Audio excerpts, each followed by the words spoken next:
Bienvenido a Ecobody Clinic Podcast. Desde la evidencia científica a la práctica clínica. Hoy en día, mantenerse actualizado es fundamental en nuestra profesión.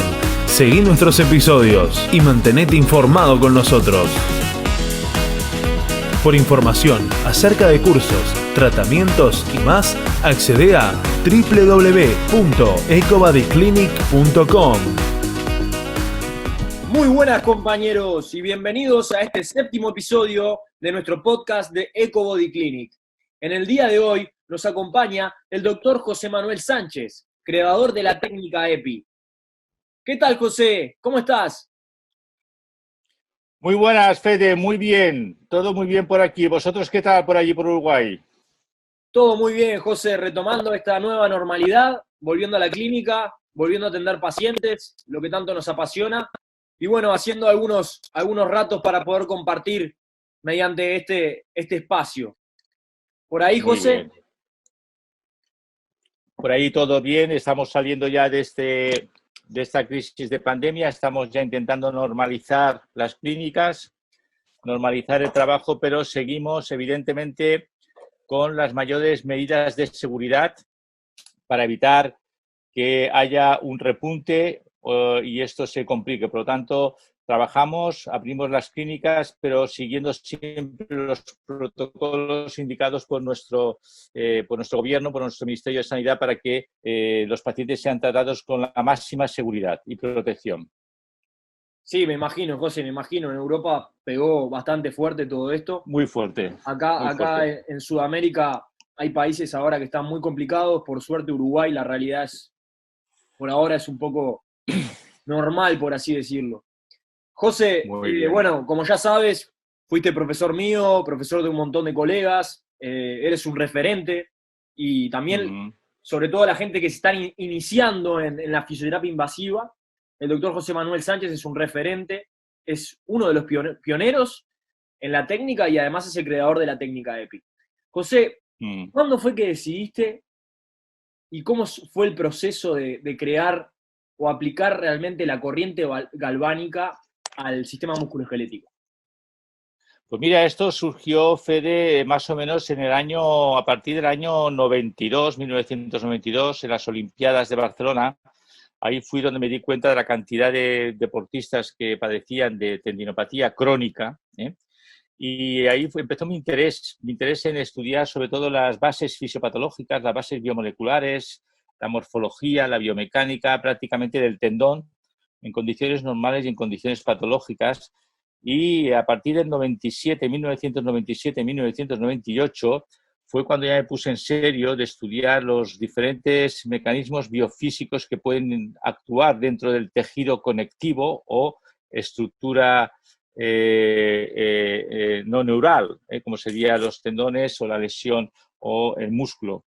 Y fue en el año 2000, más o menos, cuando ya me di cuenta que la corriente galvánica, corriente continua, tenía unos efectos que no tenían otras corrientes y que eran que producía cambios significativos dentro de la matriz extracelular de este tejido, y estos cambios de la matriz extracelular, estos cambios bioquímicos, biológicos, incluso biomecánicos también, daban lugar a una serie de respuestas que en este caso era una mejoría clínica significativa del deportista. Y a partir de ahí fuimos mejorando un poco la metodología, fuimos mejorando las directrices, fuimos mejorando el intervencionismo. Fue cuando apareció la ecografía, fue cuando introducimos la ecografía musculoesquelética en fisioterapia, más o menos sobre esas fechas. El año 2000 éramos, yo creo que 2-3 fisioterapeutas en España que hacíamos ecografía en aquella época, y a partir de ahí fuimos creando un marco de un modelo, digamos, de formación para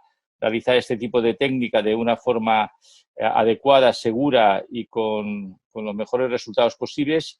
Y no fue hasta el año 2008 cuando empecé a dar ya una formación oficial, digamos, reglada, ¿no?, de la técnica EPI en España, lógicamente, pero prácticamente ahora estamos formando por muchos países, en Europa, incluso en América también, etcétera. Es decir, que ha sido un proceso poco a poco, pero no deja de ser tampoco una técnica joven. de alguna manera. O sea que... Sí, que viene en evolución.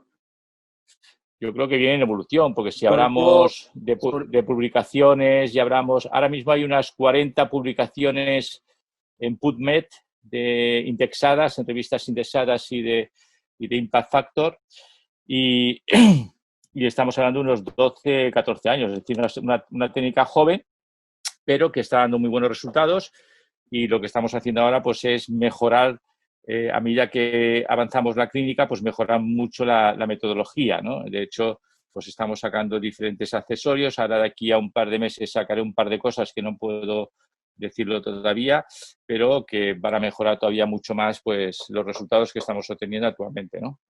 Sí, creo que el espectro ha evolucionado mucho y sobre todo de lo que eran los primeros equipos a los equipos que hay ahora, el equipo EPI Alpha con el sistema PICA, bueno, el sistema multicanal para trabajar sobre el neuroeje, la microEPI, creo que se expandió bastante y sobre todo uno puede realizar diferentes abordajes modificando las intensidades de corriente, modificando los parámetros. Creo que ha evolucionado mucho, José. Yo creo que sí, porque lo que hemos hecho es adaptarnos a la realidad clínica, ¿no? Es decir, hay una ventaja y una desventaja. Al ser el creador, pues siempre, de alguna manera, barres hacia lo que es tuyo, ¿no? Porque, bueno, no deja de ser tu criatura, que digo yo, ¿no? Pero, por otra parte, hay una ventaja, que soy clínico, ¿no? Igual que tú, ¿no? Y entonces, a la clínica no puedo engañarla. Es decir, ahí me llegan deportistas y tengo que ver todos los recursos que tengo para hacer el mejor tratamiento posible. Y de ahí es donde sale la creatividad, de donde sale el razonamiento clínico y donde sale el poder diseñar nuevas herramientas que sean, si puede ser, compatibles con lo que hacemos y que mejoremos los resultados, ¿no? O sea, que yo creo que está en constante evolución y yo creo que vamos a evolucionar mucho más en este sentido. No, mismo tú sos el creador de la técnica y combinas otras terapias, trabajas con diatermia en tu centro. Total y absolutamente. Trabajas con plasma rico, la protección de células madres, terapia regenerativa, o sea, el espectro es amplio y bueno, es algo que aporta algo más. Sin duda que desde el lado de la experiencia los resultados son totalmente visibles. No es porque lo digamos. Totalmente de acuerdo, Fede. Es decir, yo creo que la ventaja es sobre todo no dejar la clínica. Como tú bien has dicho, nosotros trabajamos con un abanico de técnicas enorme. Es decir, trabajamos desde las terapias biofísicas, como tú bien has nombrado, la superinductiva, campos magnéticos, ultramagnéticos, ondas de choque, focales, radiales. Trabajamos con la EPI, con la neuromodulación en todas sus versiones. Trabajamos con terapias ortobiológicas, trabajamos con PRP, trabajamos con células madre, es decir, y no solamente trabajamos sino combinado, que ahí es donde yo creo que está el secreto, si queréis llamarlo así, ¿no? El buen hacer, la buena praxis, ¿no? Ahora, por ejemplo, pues con la doctora Renge, que es la especialista de nuestra clínica en medicina regenerativa, pues estamos combinando, según qué tipo de patologías, terapia regenerativa ortobiológica con la técnica EPI, con el PICAF, porque nos estamos dando cuenta que el PICAF tiene, en el momento de la introducción de los factores de plasma rico en plaquetas, tiene un elemento de activar este plasma inhibiendo el efecto quelanizante del calcio, que además el calcio duele mucho cuando lo aplicas con el plasma. Por lo tanto, estamos quitando el activador de cálcico para evitar el efecto quelante y favorecer mucho más el efecto potenciador del plasma en determinadas patologías. Es decir, aquí hay cabida para todo y lo que hay que hacer es saber combinar todas estas técnicas de una manera coherente y bajo un paradigma claro de cada una de las técnicas, ¿no? José, sabemos que, bueno, continúas investigando mucho acerca de los efectos de la técnica, pero ¿cómo concibes tú a la tendinopatía en sí? Sabemos que hay varios modelos de tendinopatía, sabemos que tú tienes un modelo propio. Me gustaría, sobre todo para los oyentes, que des una definición clara de lo que vendría a ser la tendinopatía. La tendinopatía, si me preguntas ahora mismo, después de una reunión que hemos tenido también una videoconferencia con varios expertos, yo me atrevería a decir que la concibo, la tendinopatía como concepto, ya lo dice, patía es una patología, una enfermedad del tendón, ¿vale? En este caso hace referencia pues a un aspecto clínico, es decir, se considera tendinopatía una afectación del tendón que cursa con dolor y disfunción, ¿no? Pero esto no deja de ser más que un criterio clínico que no nos ayuda mucho, a la hora de crear criterios de intervención. La tendinopatía yo la veo como un problema realmente desde el punto de vista inmunobiológico, es decir, veo que es una patología que cada vez se acerca más, sobre todo las insercionales, una patología que cada vez se acerca más a la fisiopatología de lo que sería una artritis reumatoidea, ¿no? Para mí es un desajuste, ¿no? Es una respuesta inflamatoria aberrante, descontrolada, que va a producir pues, una serie de cambios en la matriz extracelular, degradación de la matriz, degradación de la sustancia fundamental, que es fundamental para llevar a cabo todos los mecanismos nutricionales y metabólicos y anabólicos del tendón, una degeneración de las fibras de colágeno, una desestructuración de esta, un aumento de protoglicanos de gran peso molecular que atraen el agua y evitan cualquier posibilidad de recambio de este tejido, de renovación. Y todo esto orquestado pues, por una serie de moléculas proinflamatorias, macrófagos tipo 1, que se encuentran en una situación aberrante, influenciados por sus propias citocinas que liberan, citocinas proinflamatorias, que no solamente las liberan y actúan sobre ellos desde un punto de vista autocrino, sino también sobre las propias células del tendón, los tenocitos, desde un punto de vista paracrino.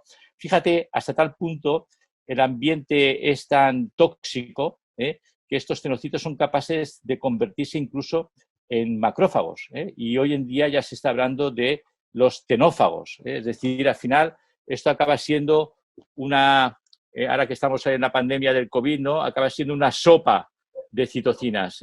Hablamos de citocinas que son precursoras y que son fundamentales, que son las que hemos estudiado nosotros en nuestras investigaciones, que es la interleucina 1 beta principalmente y la TNF, pero para mí hay un factor de crecimiento que es el perpetuante del dolor muchas veces en estas tendinopatías, que es el factor de crecimiento neural. Y por ahí es donde yo creo que debemos dirigir un poquito más las investigaciones, porque yo creo que este es un elemento fundamental de poder inhibirlo, ¿vale? El problema es que actúa a nivel sistémico, de poder inhibirlo y ver cómo podemos gestionar mejor la clínica de estas tendinopatías. Para mí las tendinopatías son patologías en sí con una gran variabilidad anatomoclínica, por eso me cuesta aceptar el tratarlas bajo un método único, bajo un método exclusivo, porque mi realidad clínica me dice que no.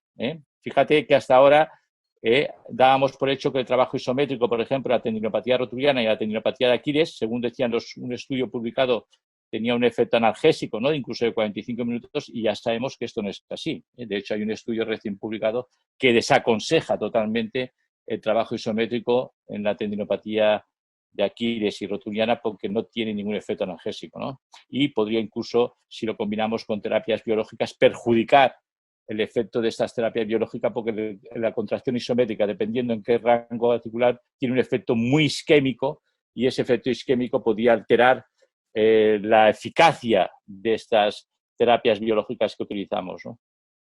Sí, correcto. Y sobre todo ahora que hablas del factor de crecimiento neural, esto tiene alta relación con, bueno, antes al proceso de neovascularización como se lo consideraba, ¿no? Porque en sí el tendón es avascular y aneural. Efectivamente, totalmente de acuerdo. Un tendón normal es un tendón, entre comillas, aneural, ¿no? Y si es neural es más en la parte periférica, como tú bien sabes, que tú eres un experto, en la parte del peritendón. Pero en la parte intratendón realmente es aneural, ¿no? Solamente hay dos situaciones que podemos ver que existe una inervación significativa dentro del tendón, que es ante un traumatismo agudo, es decir, cuando tú te rompes un tendón, una rotura parcial por traumatismo agudo, hay una reinervación dentro del tendón porque es necesaria para activar los mecanismos de reparación de ese tendón, si no, no se podría cicatrizar, ¿vale? Esto es también plausible en la cirugía del tendón, es decir, si tú te rompes un tendón, te hacen cirugía en ese proceso más fácil todavía, si tú te rompes un tendón de Aquiles en la zona no insercional y optas por no operar y le pones una botina, pues necesitas de esas terminaciones nerviosas para que dirijan el proceso de reparación, si no, nunca se podría reparar, ¿no? En estas situaciones, cuando aparece esta inervación, y la otra situación donde aparece esta reinervación aberrante, anárquica, descontrolada, ponle el nombre que quieras, es en las tendinopatías. En las tendinopatías existe esta proliferación no solamente en las capas que envuelven el tendón, en la parte de peritendón, sino también intratendón, y ahí es donde, junto con factores de crecimiento neural y vascular, pues es donde se produce esta reinervación o hiperinervación a nivel sobre todo de estos capilares, que son capilares de patológicos, porque no tienen ninguna función de intercambio arteriovenoso, sino no tiene ninguna función de perfusión, sino son capilares que se inflaman, ¿no? Y que su función es puramente patológica, es lo que llamamos una neurovasculoinflamación de este tejido. Por eso en la ecografía, cuando haces una ecografía con Doppler, ¿no? Con el sistema Doppler, pues ves esta imagen que te da el ecógrafo, ¿no? De este movimiento de flujo, ¿no? Que lo que te está diciendo que hay una edematización de estos vasos y que es difícil de resolver, porque es otra de las líneas de tratamiento que se están llevando a cabo, intentar destruir esta neurovascularización. Esto lo están estudiando mucho los ingleses, el grupo, si no recuerdo mal, no me acuerdo el nombre, de Mafuji y colegas, y lo que están haciendo ahora, me consta que están haciendo un randomizado control trial nuevamente de aplicar técnicas de hipervolumen, ¿vale? Para isquemizar, colapsar estos vasos, y se supone que esto pues va a tener un efecto clínicamente significativo, ¿no? Ya hay estudios al respecto de los hipervolúmenes. Nosotros hemos hecho alguno, sí que es verdad que en tendón de Aquiles hemos tenido en algún caso un efecto beneficioso, en tendón rotuliano de los que hemos hecho no hemos tenido ningún efecto beneficioso, pero bueno, es otra línea de la que están trabajando, ¿eh? Claro, en sí la función es esclerosar el vaso para disminuir la sintomatología en sí, no la estructura, ¿no? No cambia la estructura. Exacto. Luego tenemos la otra línea de estructura, que es un poco la EPI, las células madre combinadas con plasma y con plaquetas. Es decir, aquí lo que buscan es evidentemente los scaffolds, es decir, las matrices, que ahora se está trabajando mucho de ello. Lo que se busca evidentemente es modificar la estructura. Es decir, hay una patología de base, una anatomopatología de base, que es un tendón que está degenerado, que está engrosado, que está destruido, que hay roturas intratendón, que hay gaps. Esto es importante también, Fede, porque mira, esta mañana estábamos hablando de los gaps, ¿no? De las roturas intratendón. Claro, esto es un mecanismo inhibitorio de la mecanotransducción, ¿vale? Entonces, ahí tenemos un hándicap también, ¿no? Es decir, por eso se está investigando mucho en crear matrices autólogas o matrices elaboradas con materiales biocompatibles, bioinmunocompatibles, para permitir tener esa malla dentro del tendón y ahí colocar las células madre, que sea el nicho de las células madre, en este caso mesenquimales o de origen adipocitario, recubiertas y bañadas con plasma y con plaquetas para que regeneren el tendón, ¿no? Regeneren esa parte de tendón que está afectada, ¿no? Esta es otra línea, que es la línea más regenerativa. Cuando digo regenerativa me refiero a que el objetivo es restablecer el tejido que estaba en condiciones normales antes del patológico, es decir, un tejido normal, no reparar. Reparar es un tejido cicatrizal, es un tejido fibrótico, lo que quieren es regenerar. Y yo creo que por ahí va a ir el futuro, ¿eh? Lo que pasa que, bueno, date cuenta, Fede, que las moléculas que se encargan de señalizar todos estos procesos son las citocinas, que tú bien sabes. Pero es que hay casi 600 citocinas, Fede. Hablamos siempre de grupos de 4 o 5. Las 4 o 5 proinflamatorias y las 4 o 5 antiinflamatorias. Pero es que esto es una orquesta, ¿eh? Por eso es tan difícil curar las tendinopatías. Mira, esta semana he hecho una revisión de las tendinopatías y ya se está hablando. Hace unos meses se hablaba de un 20% de pacientes que no curaban, pero es que ya se está hablando de un 40% de pacientes que no curan, ni con ejercicios ni con nada. Me refiero y me consta que en la tendinopatía rotuliana estos números van a crecer. Y se están haciendo estos estudios, están saliendo estudios a 10 años. Es decir, a 10 años, 40% de pacientes con tendinopatía Aquiles bien tratados bien tratados en su día, siguen con dolor y siguen con disfunción. Sí, claro, sí. Bueno, en sí también porque hay una sobreestimación de lo que es la patología, también hay muchos colegas que desconocen realmente la entidad y el comportamiento de esta patología, cómo actúan las citoquinas, como bien tú decís, qué sucede a nivel neural, qué sucede a nivel vascular. Yo creo que es un proceso y también es de vital importancia valorarla constantemente mediante la ecografía, creo yo, sobre todo para ver la evolución del proceso. José, ¿qué relación? Yo creo que la ecografía ha tenido una evolución muy, muy buena y cada vez va mejorando muchísimo, sí, a nivel de software, a nivel de las ecografías, a nivel de valorar la deformación de tejido. Yo creo que la ecografía nos va a ayudar muchísimo en lo que tú dices, ¿no? En este seguimiento prospectivo. Mira, yo a todos los pacientes, tú has estado en mi clínica, yo a todos los pacientes les digo que la tendinopatía necesito 1 año mínimo de seguimiento con ellos. ¿Sí? Y ahí me puedo mojar y me puedo mojar un poco en darles un buen pronóstico, por lo menos en un 70-80% de los pacientes. Pero necesito 1 año de seguimiento. Yo siempre digo que una tendinopatía, me refiero a tendón de carga, un rotuliano, un Aquiles, lo tienes que seguir. Esta es mi experiencia, cada uno dirá luego, lo tienes que seguir 1 año mínimo. Es decir, ese deportista tiene que volver a la competición, tiene que volver a un sistema de cargas suprafisiológico y tú tienes que estar ahí. Tú tienes que estar ahí para controlar los tiempos de recuperación, para controlar las cargas de trabajo compensatorio, en fin, esto tú sabes muchísimo más que yo. Pero para mí, para no caer en esos datos clínicos que ya verás que estos meses cada vez van a ser más catastróficos porque ya están presentando publicaciones de que el 40% no se recupera, pero ya verás cómo llegaremos al 60% que no se recupera. Para mí es fundamental ese seguimiento de 1 año vista. José, ¿qué rol consideras tú que cumple la grasa en el tendón? ¿La grasa? Perdón, la grasa. Sí, la grasa. La grasa en el tendón de Aquiles o en el tendón de... Bueno, la grasa son reservorios vasculares que tienen un componente regenerativo. A ver, por eso, porque no veamos me parece interesante muchas veces lograr estimularla con electrólisis. Claro, la grasa tenéis que tener en cuenta que donde mejor calidad de células madres, precisamente la grasa de Hoffa. Si pudiésemos extraer las células madre de la grasa de la rodilla en vez de la barriga, lo que pasa es que hay muy poca cantidad, pero la calidad de la célula madre, el contenido y la densidad es de muchísima mejor calidad en la grasa de Hoffa, la grasa de Kagel, que en la grasa abdominal.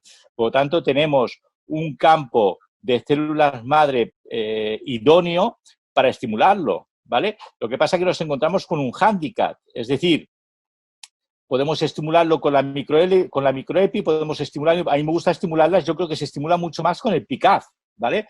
Porque es una perturbación que estimula mucho al tejido celular a ese nivel y hay mucha inervación y por lo tanto se estimula muy bien. Yo lo hago con PICAF a ese nivel, pero tenemos que asegurarnos que las células madre cuando las activamos son muy vulnerables al tipo de ejercicio que hagamos y son muy vulnerables al ambiente que se encuentre ese tendón. ¿Me explico? Son células madre que se pueden diferenciar, como bien sabes tú, porque son de origen mesenquimal, se pueden diferenciar en hueso o se pueden diferenciar en grasa, es decir, en más grasa, en el tendón, ¿vale?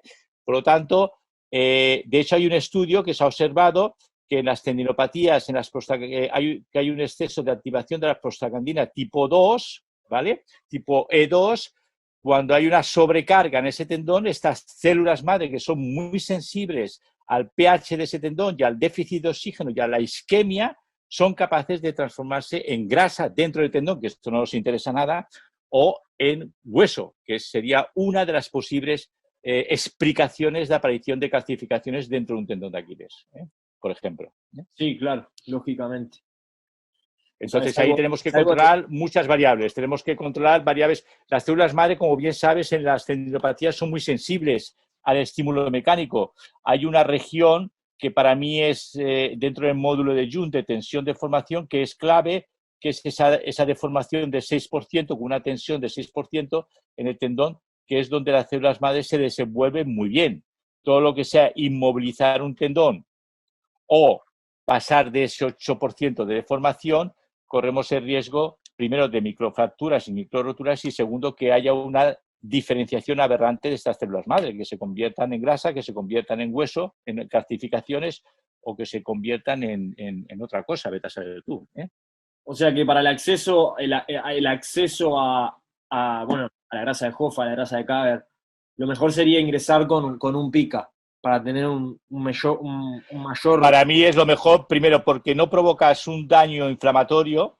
Sabes que el PICAF no te va a producir una electrólisis y te provoca un efecto perturbador en el tejido muy potente. Las células madres son muy sensibles a dos sistemas físicos, a los campos magnéticos, por eso también el sistema inductivo me gusta mucho, ¿vale? Son muy sensibles a los campos magnéticos y son muy sensibles al pico de carga, ¿vale? Es importante provocar una microlesión, porque si no, no hay activación de la célula madre, ¿vale? Provocar una microlesión, pero que no sea excesiva, ¿vale? Ni que hablar.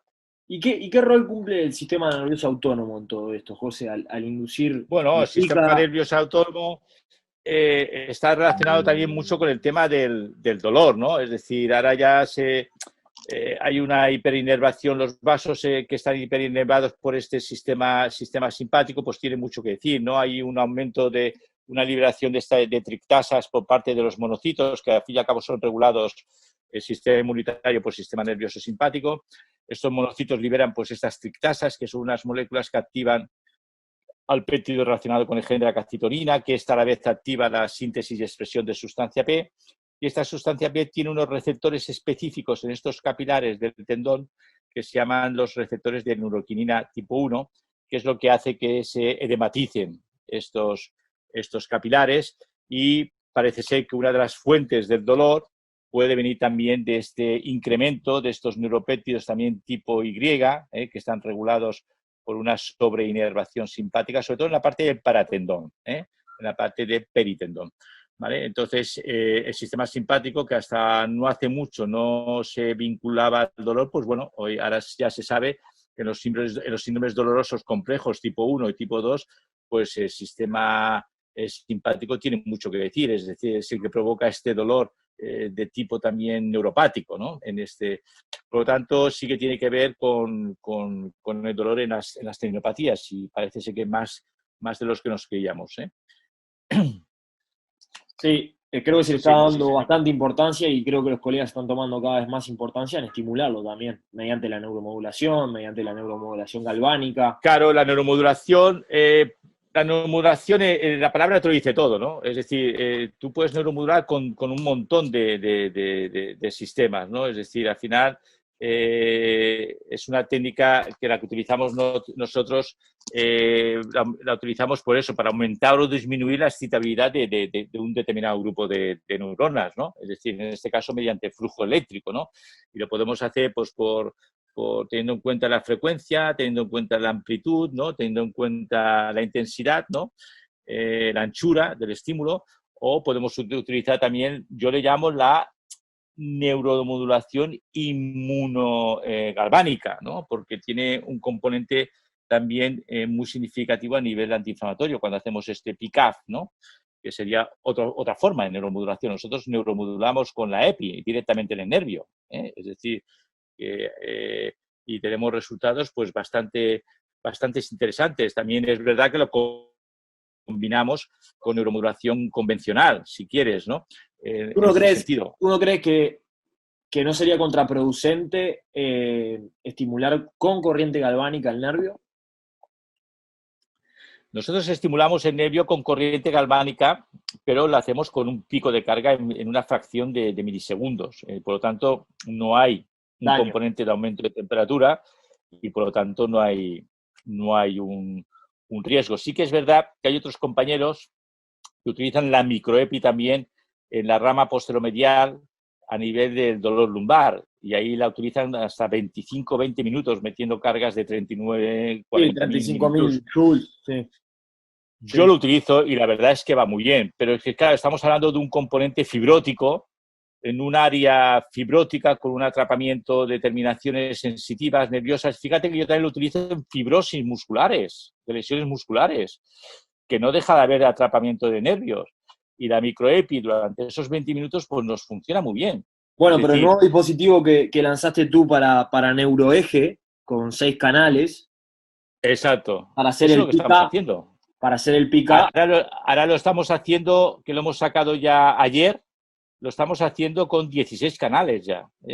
Damos un accesorio para trabajar con 16 canales porque no solamente queremos trabajar en neuroeje, sino queremos trabajar a la vez el periférico, ¿sabes?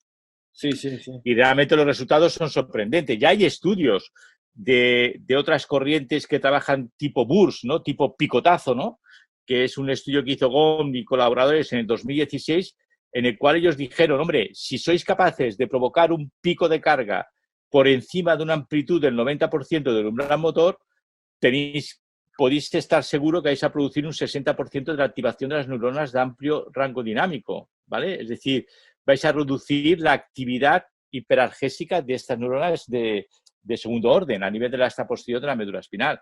Por lo tanto, y esto va a ser mucho más significativo con una neuromodulación con una corriente constante, como la que podemos utilizar de 2 hercios o de 10 hercios o de 100 hercios. Es decir, que PICAF tiene un aspecto significativo, pero fíjate que a nivel muscular, que lo trabajamos mucho en placas activas, en placas neuromusculares, o lo que llamáis puntos de gatillo miofasciales, estamos utilizando PICAF ecoguiado en la placa motora y hemos visto que altera de forma significativa las placas terminales disfuncionales, ¿no? Hasta el punto que es capaz de aumentar el sarcómero de esa fibra muscular y reducir esta superposición de estos miofilamentos que nos encontramos en muchos deportistas con esta sensación de agarrotamiento muscular, ¿no? Es decir, sí, además la REL que genera la respuesta al espasmo es brutal. Es brutal. Es brutal. Es decir, y hay que verlo así. Esto hace unos años, si me preguntas, oye, José Manuel, hace 10 años tú hubieses hecho esto, pues yo te hubiese dicho que no. Me parecería una barbaridad, ¿me entiendes? Pero, oye, la clínica FED es la que manda. Ahora, ¿lo puede hacer cualquier persona? No. Tiene que hacerlo persona que esté muy bien formada, ¿vale? Y por eso hacemos los cursos de formación. Como tú bien sabes, hacemos la formación, explicamos todo bien, enseñamos sobre todo muy bien la técnica, ecoguiada, cómo se tiene que hacer, ¿vale? Los parámetros, cómo se tiene que colocar, es decir, se ha de hacer de una forma muy, muy, muy bien formada, porque estamos hablando de estímulos de muy alta intensidad en el sistema nervioso, ¿vale? Y nosotros hasta ahora no hemos tenido ningún aspecto deleterio, ni ninguna contraindicación, ni ningún tipo de respuesta anómala en ningún paciente. Solamente hemos tenido algún caso que después de un pico pues haya tenido un poquito más de dolor y tal, pero no hemos tenido ningún efecto deleterio y sí que hemos tenido pues unos resultados a corto plazo muy significativos. Date cuenta que a nosotros incluso nos están enviando deportistas solamente para hacer una sesión de este tipo de tratamiento, porque han visto que el resultado agudo es espectacular, ¿eh? Es decir, el resultado inmediato es muy espectacular, ¿no? Y bueno, en esa línea seguimos trabajando, es decir, que ahí estamos investigando pues el efecto eficaz en la caída de concentraciones de neurotransmisores, incluido el péptido relacionado con el gen de la calcitonina. Estamos investigando esto en la Universidad de Salamanca. Estamos investigando el efecto eficaz en los mediadores químicos asociados al dolor y a la inflamación, como el TNF, el factor de necrosis tumoral alfa y las endorfinas, las 3 líneas endorfínicas, que son las que a nosotros también nos interesa regular en este sentido, es decir, la encefalina, la dinorfina y la endomorfina, es decir, a nivel de vías descendentes de dolor, porque sabemos que PICAF tiene un efecto también central, un efecto de activación significativa de las vías descendentes inhibitorias del dolor, ¿vale? Porque si no, no se podría comprender cómo hemos tratado pacientes que nos han venido en fase aguda con un dolor ciático, que no es lo mismo que una radiculopatía, sino un dolor radicular, que es diferente a una radiculopatía. La radiculopatía puede estar afectado el componente motor también. Con un dolor ciático hemos hecho una sesión con PICAF, microepi, también es verdad, y la respuesta ha sido espectacular en una sola sesión. Por eso a los 10 días han venido prácticamente sin dolor, caminando sin ningún tipo de problema, etcétera, etcétera. Es decir, hay un componente de efecto analgésico o a largo plazo, ¿no? Entonces, aquí estamos investigando también estas líneas, ¿no? Esta línea de la potenciación de la depresión a largo plazo del PICAZ en las vías descendentes del dolor, ¿no? Sí, creo que todavía queda mucho por investigar y creo que cada vez se va a ir sabiendo más.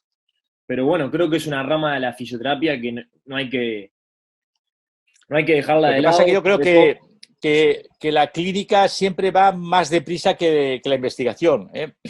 Yo siempre digo que la clínica en muchas cosas estamos 10 años por delante de lo que luego se publica, ¿sabes? Es decir, pero bueno, de todo esto hay que darle siempre un correlato de evidencia científica, lógicamente, ¿eh? Sí, ni que hablar.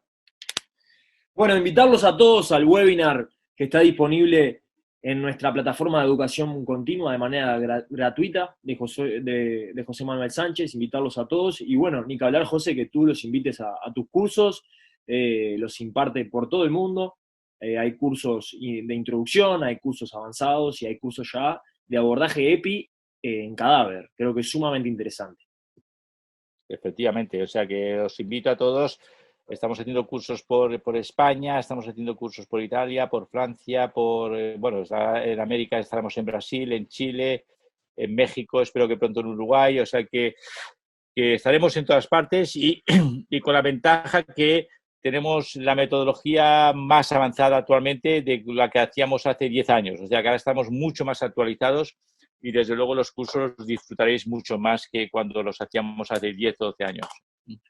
Muchas gracias por todo, José, y un gran abrazo. Muchas gracias a ti. Un gran abrazo, Fede. Un abrazo. Muchas gracias. Un placer.